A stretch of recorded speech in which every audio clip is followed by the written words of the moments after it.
नमस्कार दोस्तों, सभी देशवासियों को मेरा प्रणाम। राज न्यूज में आपका स्वागत है। दोस्तों, राज न्यूज के माध्यम से मैं आ गया हूं आपके बीच में बड़ी अपडेट लेके, ब्रेकिंग न्यूज लेके। दोस्तों, आज हम बात करने वाले हैं देश में संविदा कर्मचारियों के लिए बड़ी सौगात दी गई है। दोस्तों, बता देता हूं 5 दिसंबर 2025 से समान काम के लिए समान वेतन लागू होगा। साथ ही किसका वेतन बढ़ेगा, किसका नहीं बढ़ेगा, वो भी संपूर्ण जानकारी जानेंगे।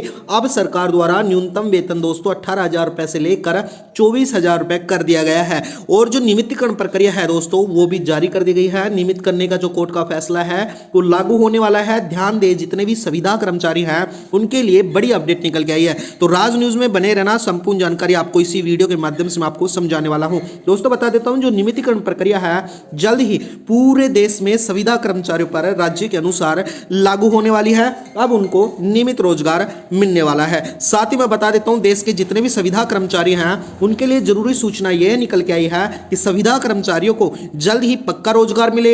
साथ ही दोस्तों जितने भी कॉन्ट्रैक्ट्स एम्प्लॉइज हैं जो संविदा पे काम करते हैं उनके वेतन को अब सरकार द्वारा न्यूनतम वेतन 18,000 रुपए से लेकर 24,000 रुपए तक कर दिया गया है। तो दोस्तों उसके बारे में भी विस्तार से मैं इस वीडियो के माध्यम से आपको समझाने वाला हूं। चैनल पे बने रहना, वीडियो को जरूर सब्सक्राइब कर लेना। दोस्तों, बता देता हूं आपको राज न्यूज के माध्यम से भारत में संविदा कर्मचारियों को समान काम के लिए समान वेतन की जो प्रक्रिया है अब लागू होगी। सरकार और अदालत को लगातार दिशा में काम कर रहे हैं। मुख्य उद्देश्य सरकार का है समान काम के लिए समान वेतन को सुनिश्चित करना, यानी कि संविधान के अनुच्छेद 39D के तहत संवैधानिक जनादेश को जारी करना और जिससे सर्वोच्च न्यायालय का एक मौलिक अधिकार माना जाता है। दोस्तों, बता देता हूं प्रक्रिया और मुख्य बिंदु इस प्रकार से होने वाले हैं। जो संवैधानिक जो आधार है उसमें समान काम के लिए समान वेतन सभी ये भारतीय संविधान के अनुच्छेद 39D के शामिल किया गया है, जो राज्य के निर्देशित किया जाएगा। सभी राज्यों के साथ निर्देशित किया जाएगा। सुनिश्चित किया जाएगा कि पुरुष महिलाएं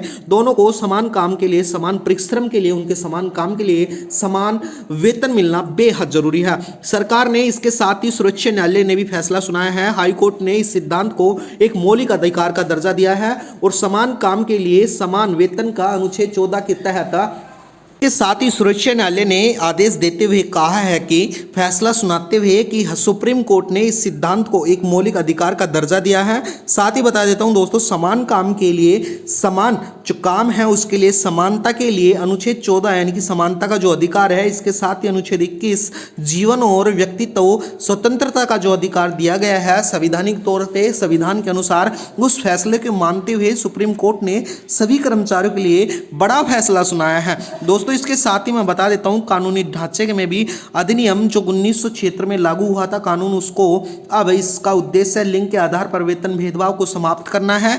और अब समाप्त करने के बाद में जो संविदा कर्मचारियों को न्यूनतम वेतन को लेकर या अपनी मांगों को लेकर बार बार जो धरना प्रदर्शन करना पड़ता था दोस्तों, वो नहीं करना पड़ेगा। दोस्तों, अब सारी काम कोर्ट के आदेश पे होंगे और सरकार की निगरानी में होंगे, चाहे आप संविदा पे काम करते हो। साथ ही मैं बता देता हूं दोस्तों वेतन वृद्धि और नियम भी लगाए गए हैं। दोस्तों, बता देता हूं कुछ राज्यों में संविदा कर्मचारियों के वेतन में वृद्धि के कई उदाहरण के लिए कुछ क्षेत्रों में 23,400 तक वृद्धि की गई है। दोस्तों, बता देता हूं सरकार द्वारा बनाए गए नए फॉर्मूले के तहत संविदा कर्मचारियों को नियमित प्रक्रिया यानी कि नियमित कर्मचारियों के न्यूनतम वेतन का 90% वेतन अब मिलने वाला है। यानी कि अगर संविदा कर्मचारियों को दोस्तों 10,000 रुपये मिलते हैं तो आपको 9,000 मिलेंगे। अगर संविदा कर्मचारियों को 20 मिलते हैं तो आपको 18 मिलेंगे। नियमितीकरण को तो इसी प्रकार से अब संविदा कर्मचारियों को भी मिलने वाले हैं। कुछ मामलों में संविदा कर्मचारियों को महंगाई भत्ता, मकान किराया, ग्रेजुएटी जैसी सुविधाएं भी शामिल कर दी गई हैं सरकार द्वारा।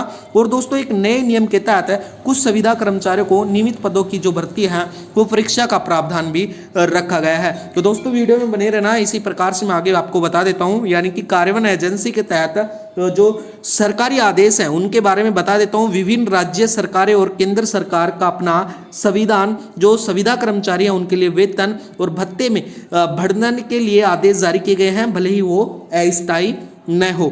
दोस्तों, इसके साथ ही मैं बता देता हूं न्यायिक दबाव जो संविदा कर्मचारियों के संगठन नियमितीकरण एवं समान वेतन के लिए सरकार का दबाव बनने के लिए अदालतों को सहारा लेते हैं और कई मामलों में अदालतों ने सरकार को समान काम के लिए समान वेतन देने का आदेश भी जारी कर दिया गया है। जो कि दोस्तों जल्द ही पूरे देश में संविदा कर्मचारी, आप किसी भी राज्य में संविदा कर्मचारी हैं तो सभी देश के राज्य के संविदा कर्मचारियों पे लागू होने वाला है। साथ ही दोस्तों बता देता हूं चुनौतियां और प्रगति, इसमें चुनौतियां और प्रगति हो सकती है, यानी कि सरकार को कुछ चुनौतियों का सामना करना पड़ सकता है, क्योंकि अलग अलग राज्यों में अंतर्गत अलग अलग नियम होते हैं। लेकिन लगातार अदालती फैसलों और सरकारी आदेश के कारण धीरे धीरे संविदा कर्मचारियों को स्थिति सुधरने के लिए जा रही है दोस्तों। तो संविदा कर्मचारियों के लिए बेहद खुशी का माहौल है। साथ ही बता देता हूं इस प्रकार से संविदा कर्मचारियों को समान काम के लिए समान वेतन को सुनिश्चित करने के लिए एक सतत प्रक्रिया चल रही है, जिससे संवैधानिक सिद्धांतों और न्याय को निर्णयों एवं उनको सरकारी नीतियों को महत्वपूर्ण माना गया है। दोस्तों इसके साथ ही मैं बता देता हूं संविदा कर्मचारी, आप किसी भी सेक्टर में अगर संविदा कर्मचारी हैं तो आपको अब संविदा कर्मचारियों के समान काम के लिए समान जो वेतन है लागू होगा, चाहे आप किसी भी सेक्टर में काम करते हैं। नियमितीकरण नीति की प्रक्रिया के तहत आपको नियमित रोजगार भी मिलेगा। दोस्तों बता देता हूं समान काम के लिए समान वेतन मिलेगा, लिंग के आधार पर आपका किसी प्रकार का भेदभाव नहीं होगा। साथ ही जो अस्थायी कर्मचारी हो, यानी कि इस सिद्धांत से ठेका मजदूरी और अस्थायी कर्मचारियों पर लागू किया जाता है, ताकि स्थायी कर्मचारियों के समान वेतन और उनको सुविधा मिल सके। दोस्तों यह न्याय के प्रति बड़ा महत्वपूर्ण योगदान दिया गया है, साथ ही जो संविदा कर्मचारी हैं उनके निर्णय के लिए बेहद जरूरी था। तो दोस्तों मैं बता देता हूं अब नियमितीकरण प्रक्रिया के साथ साथ समान काम के लिए समान वेतन और जो न्यूनतम वेतन है उसमें भी 18,000 से 24,000 मिलने वाला है, और नियमितीकरण जो प्रक्रिया है वो जल्द ही लागू होने वाली है।